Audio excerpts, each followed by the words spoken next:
One story that we're also focusing on to begin the week, energy markets wavering in the start of the year over concerns about lowering demand. This is as the market considers shocks like China's snap post-COVID reopening and as fears of an energy crunch in Europe diminish. Stocks like Chevron and Warren Buffett favorite Occidental Petroleum watching for more free cash flow on the back of higher oil prices.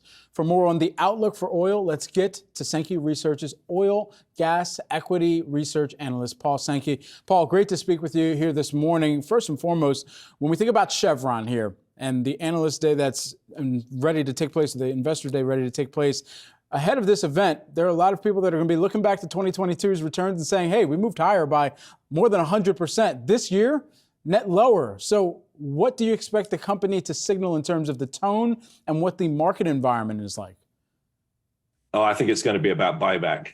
The company has said that they've increased the authorization to $75 billion, which obviously is a huge amount of money. Now, that's over several years, but my expectation going into the meeting tomorrow is that they'll probably increase the buyback for this year to $20 billion, which really is how you drive these low growth companies higher and get cash back to shareholders as good returns. Certainly. And within the broader energy space here, I mean, we're coming off of, we'd be remiss if we didn't mention, of course, Occidental Petroleum, one of their new favorite fans in Warren Buffett. And we're coming off of a big weekend for Buffett and the shareholder letter that really rocked some elements of the larger market when it comes to buybacks that you were talking about a moment ago here.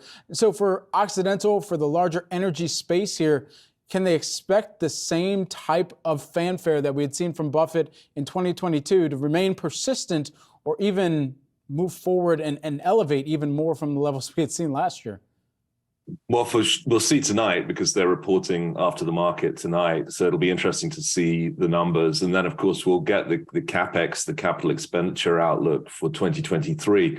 Our view is that Mr. Buffett wants Oxy to spend as little money as possible and get as much free cash flow as possible and more buyback. We also think Oxy is very interesting from the point of view of carbon capture. I don't think it's something that Mr. Buffett's particularly focused on, quite frankly, but we think there's $25 of value long-term in Oxy for its quite unique position and ability to capture carbon.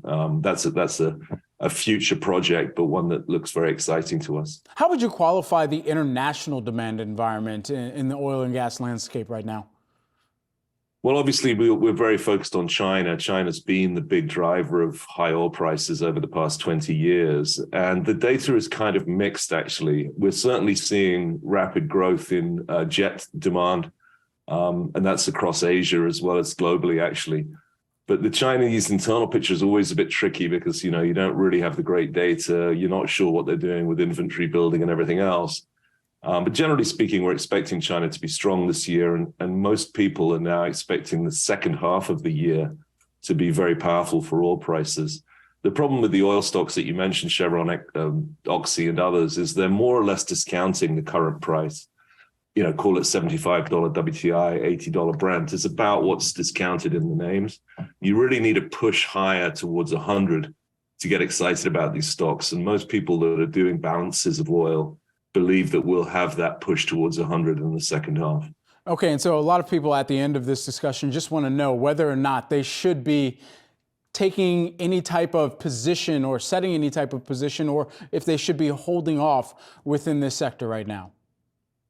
Well, the sector's basically paying you around 10%, which is a good yield. When you combine, for example, Chevron's actual dividend plus the buyback, I think we had set a hurdle for 10% returns as to make the sector attractive. And we're more or less getting that from a name like Oxy. So we like them. We like the group. We do think oil will go higher over the course of summer. And so, yeah, we're bullish on the oil. Sankey Research, oil and gas equity research analyst Paul Sankey. I was reading your research note as well over the weekend, and it sounds like we might be Brooklyn neighbors. So I'll be looking out for you on the streets of New York City, specifically in the Brooklyn borough. Thanks so much. Awesome. Yeah, it'd be great to hang out. All right. See you soon.